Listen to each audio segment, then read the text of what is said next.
High court को गुरुत्वपूर्ण राय। ओडिशा फेरिबा पूर्व प्रवासी कोरोना टेस्ट करने नहीं हाईकोर्ट निर्देश देछंती। एक जनस्वार्थ मामलार शुणाणी करी हाईकोर्ट एपरि निर्देश देइथिबा जଣାपड़ी। संपृक्त राज्य प्रथमे आरटी-पीसीआर परीक्षा करने को पड़ो। रिपोर्ट नेगेटिव आसिले राज्य को प्रवेश करने नहीं अनुमति मिल पारियो बोली निर्देश देइछंती हाईकोर्ट।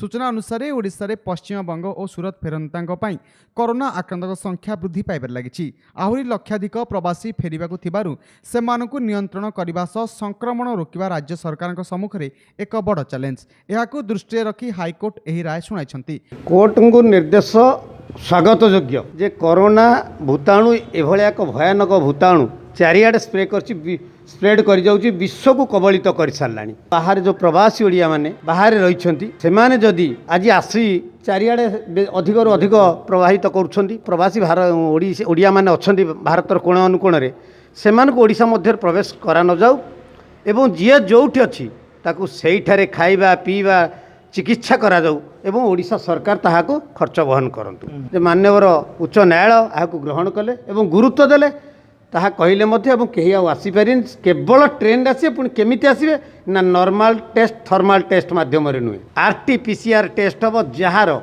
कोरोना रोग नाही जोटारे पूरा जणा पड़िबो सेही टेस्ट परे जिया चाहिमा आसीबो आसीबे नहले आसी पारिबे। कटकरू जगन्नाथ महांती, कोणार्क न्यूज।